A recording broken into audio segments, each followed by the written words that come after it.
ଦେଖନ୍ତୁ ପରିବା ନେଇ ଆସିଛି ରୋଷେଇ କରିବା ପାଇଁ। ଆଉ ଏ ପରିବାକୁ ଏମିତି ଗୋଟା ସିଝେଇ ଦେବି। ସିଝେଇ ଦେଇ ସାରିଲା ପରେ ତାପରେ ହାଲକା ଟିକେ ସିଝେଇବି, ଲୁଣ ଟିକେ ହଳଦୀ ଟିକେ ପକେଇକି। ଆଉ ସିଝେଇକି ତା ପାରୁ କାଢି ଦେଇତେ ପଡିବ। ଏଇଟା ଏଇଟା ପଛପଟ କାଢି ଦେଇତେ ପଡିବ ପାରୁ। ତାପରେ ଆପଣ ମାନେ ଯେ ଭଳିଆ ମସଲା ଦିଅନ୍ତି ସିମ ଭାଜନ୍ତି ସେଇ ଭଳିଆ ଭାଜିବେ ଆଉ।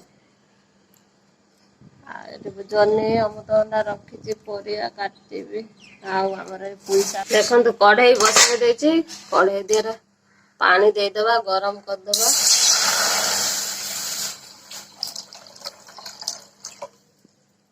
ଟିକେ ପାଣି ଗରମ ହେଇଯାଉ, ତାପରେ ଦେଖିବେ ଆପଣ ମାନେ ସେ ପରିବାଟାକୁ ପକେଇବି। ଆପଣ ମାନେ ଚାହିଁଲେ କଢେଇ ଦିହରେ ହଳଦୀ ଲୁଣ ପକେଇ ସିଝେଇ ପାରିବେ ହାଲକା, ନହେଲେ ଗରମ ପାଣି କରିକି ଏମିତି ସେ ସିଝିଯିବ। ଗରମ ପାଣି ବି ସୁଧା କରିଦେଲେ। ଦେଖନ୍ତୁ ପାଣି ଗରମ ହେଇଗଲାଣି। ଆଉ ମତେ ସହଜ ଯୋଉଟା ଲାଗିଲା ମୁଁ ସେଇଟା କଲି। ଆପଣ ମାନଙ୍କୁ ଯୋଉଟା ଲାଗିବ ସହଜ ସେଇଭଳି କରିବେ। ଦେଖନ୍ତୁ ପାଣି ଗରମ ହେଇଗଲା, ଏବେ ବାହାରକୁ ନେଇଯିବା। ଦେଖନ୍ତୁ ପାଣି ନେଇ ଆସିନି, ଏବେ ପରିବାକୁ ଦେଇଦେଲି। ଦେଖନ୍ତୁ ସବୁ ପରିବା ଦେଇଦେଲି। ଏବେ କଟଚୁଲାରେ ତାକୁ ଭାଜି ଦବା, ମାନେ ସବୁ ପାଣି ଭିତରେ ଯେମିତି ଡୁବିଯିବ। ଦେଖନ୍ତୁ ପାଣି ଭିତରେ ସବୁ ବୁଡି ଗଲା ଭଲ ଭାବରେ। ଦେଖନ୍ତୁ ଆଉ ଟିକେ କିଛି ସମୟ ପାଇଁ ଛାଡିଦବା, 5 ମିନିଟ ମଧ୍ୟରୁ। ଏଇ ଚୁପାଟା ପୁରା ଟାଣ ଅଛି, ସେଇଥିପାଇଁ ତାକୁ ଟିକେ ଗରମ ପାଣି ନହେଲେ ସିଝେଇବାକୁ ପଡେ।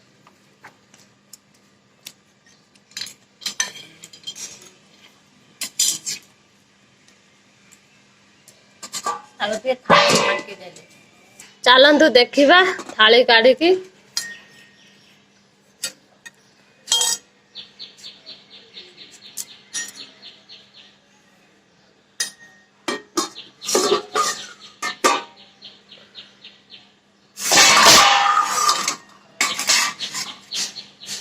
ଦେଖିଆ ଦେଖୁନ ସିଝିଲା ନା କଣ, ଗୋଟେ ଛଡ। ଏଇଥିପାଇଁ କହୁଥିଲି ଏକାଥରେ ଗ୍ୟାସ ରେ ସିଝେଇ ଦିଅ, ନା ଗରମ ପାଣି ଇଏ କର। ଦେଖ ଗୋଟେ କାଢ। ନଉନ।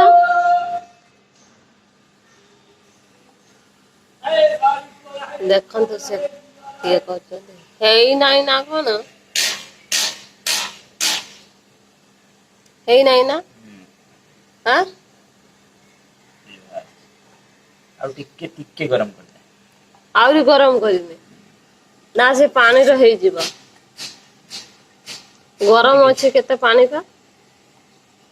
ଠିକ ହେଇଛି, ଗରମ ଅଛି। ମୁଁ ଯେତେବେଳେ ତା ଚୁପା ଟା ବାହାର କରିବି ଆପଣ ମାନଙ୍କୁ ଦେଖେଇବି। ମିକ୍ସଚର ଯୋଉ ଅଟା ଚାଲନ୍ତୁ ବାହାର କରିବା ମିକ୍ସ ଥାଳି, ଦେଖିବା କେମିତି ହେଇଛି। କିନ୍ତୁ ବେଶୀ ସମୟ ରଖିଥିଲି ବୋଲି କେମିତି ହେଇଯାଇଛି। ଥାଳି ଟାକୁ ଆମେ ବାହାର କରିଦିଏ। ଦେଖନ୍ତୁ ସବୁ ବାହାର କରିଦେନି। ଦେଖନ୍ତୁ କଢେଇରେ ପାଣି ରହିଲା, ଏବେ ବନେଇବା।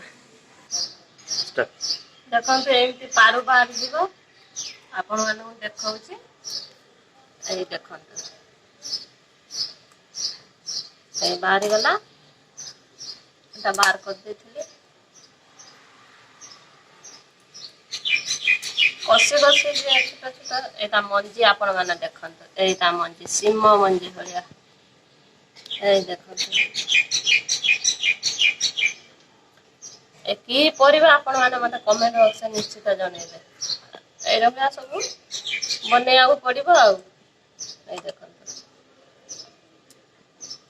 ଶିମରେ କେତେ ପାରୁ ବାହାରେ, ଅଳ୍ପ ଅଳ୍ପ ବାହାରେ ନା ଆଉ। ଏଇ ଆପଣ ମାନଙ୍କୁ ଦେଖେଇବି ଭାଜିଲା ବେଳେ, ଗୋଟେ ଜଲଦି ଜଲଦି ବନେଇ ଦିଏ।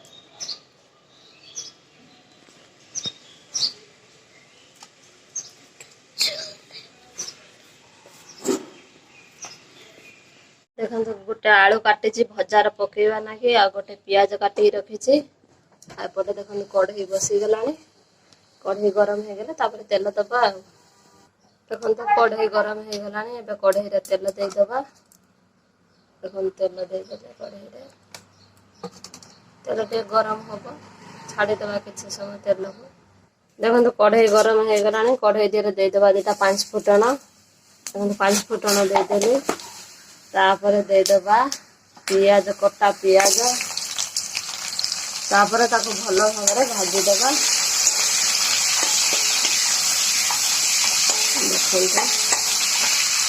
भजाटा करुच्ची सकाळ पखाल खाइबा पई भारी जोर गुणु गुणु गरम होची पोई घांट तो करमी आपण मैंने देखी पखाल रखिया हम आज भी रोषे करी सज पखाल करदेवी भावुची देखो पियाज हल्का हल्का लाल हो आसला एमती पियाज थाउ तापर देदेबा आलू देखो आलू देदेबा आलू को भल भाव भाजीदबा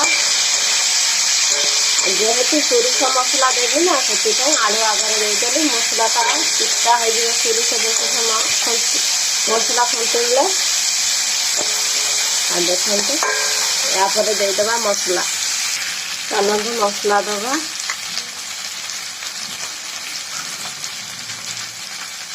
देखो मसला देदेली बेसी मसला देदी ना तापर यापर दबा हलद गुंड यापर दबा हल्दी गुंड देखो हल्दी गुंड देदेली यापर स्वाद अनुसार लुण दबा देखो लुण देदेली मसला को भल भाव भाजीदबा देखो मसला भल भाव कषिदेली आलू भी सीझा लगे ढांकीदबा चलतु देखा कौन है आमर आलू भजा देख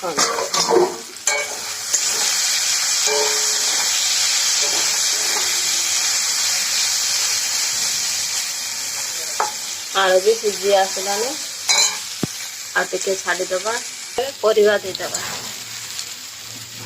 देखो परिवा देदेली भल भाव करके भाजी देखो कढ़ाई भजा बसी फाइनाली किसी समय बाकी रही हवापाई आटा मो फास्ट टाइम एटा खाइबी भी रोषे करुँची फास्ट टाइम मु देखिली खाइला बेले आपण मानू कहबी केमी टेस्ट है आपण मैंने देखी नियंतु जे बेसी मसला खाते सी आहरी बेसी मसला देकी भाजी पारे किंतु आमर अल्प मसला खाऊ आम अल्प मसला देकी भाजी देती टिके भजा हम है ना हो गले आपण मानू मु बाहर करके थाली देबू देखदेवी देखो भजा होगा रेडी एवं थाली देक बाहर करदेवी देखो थाली देक बाहर करती